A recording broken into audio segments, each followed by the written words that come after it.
លោកអ្នកនាងកំពុងស្ដាប់ការផ្សាយរបស់វិទ្យុជាតិត្បូងឃ្មុំ FM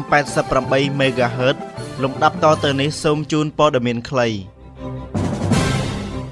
សាស្ត្រាចារ្យផាន់វ៉ាន់រតស្រមោលអតីតកាលនៅភ្នំខ្មោចដោយរៀនសូត្រពីប្រវត្តិសាស្ត្រឆ្នាំ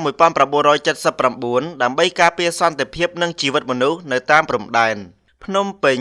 សាស្ត្រាចារ្យផាន់វ៉ាន់រតបានដាក់ចេញនៅអត្ថបទ25និយាយអំពីស្រមោលអតីតកាលនៅភ្នំខ្មោចដោយរៀនសូត្រពីប្រវត្តិសាស្ត្រឆ្នាំ1979ដើម្បីការពារសន្តិភាពនិងជីវិតមនុស្សនៅតាមព្រំដែនដោយអត្ថបទនេះមានខ្លឹមសារដូចតទៅ1សម្រែកផ្អើលព្រៃដងរែកនៅចន្លោះខែមិថុនាឆ្នាំ1979ភ្នំដងរែកជាពិសេសនៅម្ដុំច្រកព្រះប្រឡាយនិងប្រាសាទព្រះវិហារដែលធ្លាប់តែជាជម្រកធម្មជាតិដ៏ស្ងប់ស្ងាត់បានប្រែក្លាយទៅជាវាលពិឃាតដ៏រន្ធត់មួយមនុស្សរាប់ម៉ឺននាក់ជនភៀសខ្លួនខ្មែរដែលរត់គេចពីសង្គ្រាមនិងរបបខ្មែរក្រហមត្រូវបានអាជ្ញាធរយោធាថៃក្នុងសម័យនោះបង្ខំឲ្យចុះពីលើភ្នំដងរែកទាំងបង្ខំកាត់វាលមីននិងតាមច្រកចោតមនុស្សរាប់ពាន់នាក់បានបាត់បង់ជីវិតដោយសារការផ្ទុះមីនការអត់អាហារនិងការបាញ់ប្រហារពីក្រោយខ្នងទីនោះហើយដែលជាប់ឈ្មោះថាភ្នំខ្មោចជាកន្លែងដែលឈាមនិងទឹកភ្នែករបស់ខ្មែរស្រក់ជោគដីភ្នំដងរែក2អំពីធាតុផ្សំនៃបទល្មើសវិញថាតើជាអំពើប្រល័យពូជសាសន៍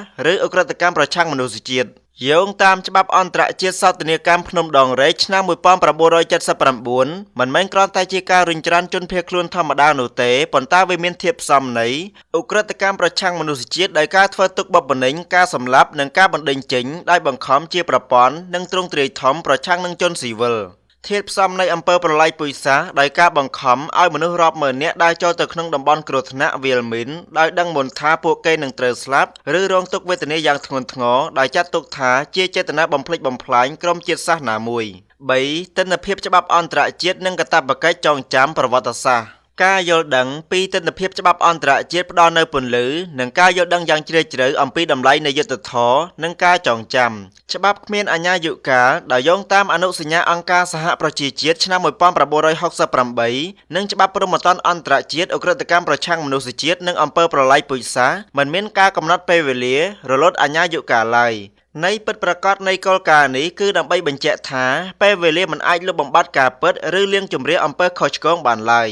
ការការពាររវាងរដ្ឋនិងជនភៀសខ្លួនគឺគោលការណ៍ច្បាប់អន្តរជាតិហាមឃាត់ដាច់ខាតមិនឲ្យមានការបណ្តេញជនភៀសខ្លួនទៅកាន់តំបន់ដែលមានគ្រោះថ្នាក់ដល់ជីវិតការយល់ដឹងពីវិធានការនេះគឺជាបទដ្ឋានសំខាន់សម្រាប់ប្រទេសជិតខាងទាំងអស់ក្នុងការប្រកាន់ខ្ជាប់នូវគោលការណ៍មនុស្សធម៌ការរក្សាការពិតនិងការផ្សះផ្សាដោយសិទ្ធិក្នុងការដឹងពីការពិតគឺជាសិទ្ធិគ្រឹះរបស់ជនរងគ្រោះនិងសង្គមជាតិការកត់ត្រាប្រវត្តិសាស្ត្រឲ្យបានត្រឹមត្រូវនិងការផ្លាស់ប្តូរព័ត៌មានដោយសន្តិវិធីគឺជាជំហានដំបូងបង្អស់ឆ្ពោះទៅរកការយោគយល់គ្នានិងការការពារសន្តិភាពយូរអង្វែង4ការយល់ដឹងពីអតីតកាលដើម្បីកុំឲ្យប្រព្រឹត្តខុសជាថ្មីអត្ថបទនេះត្រូវបានរៀបចំឡើងក្នុងន័យអប់រំនិងដាស់តឿនផ្នែកស្មារតីជាពិសេសផ្ញើជូនដល់អាជ្ញាធរនិងកងការពារព្រំដែនឲ្យមើលឃើញពីតម្លៃនៃជីវិតមនុស្សនិងការគោរពសិទ្ធិមនុស្សនៅតាមបន្ទាត់ព្រំដែននាពេលបច្ចុប្បន្នការស្វែងយល់ពីសោកនាដកម្មនៃការបាត់បង់ជីវិតជនភៀសខ្លួនខ្មែររាប់ពាន់នាក់កាលពីឆ្នាំ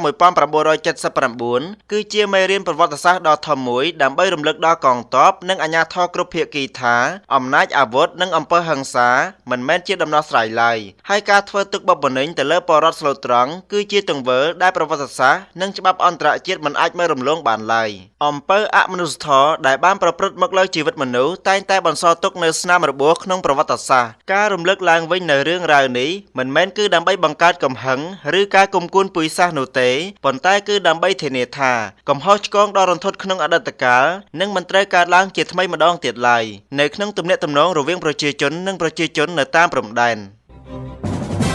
ព័ត៌មានខ្លីដែលលោកអ្នកនាងបានស្ដាប់ពីវិទ្យុជាតិត្បូងឃ្មុំនៅពេលនេះសូមចប់តែប៉ុណ្ណេះលោកអ្នកនាងរងចាំតាមដានស្ដាប់ព័ត៌មានខ្លីរបស់វិទ្យុយើងនៅពេលក្រោយជាបន្តទៀតសូមអរគុណ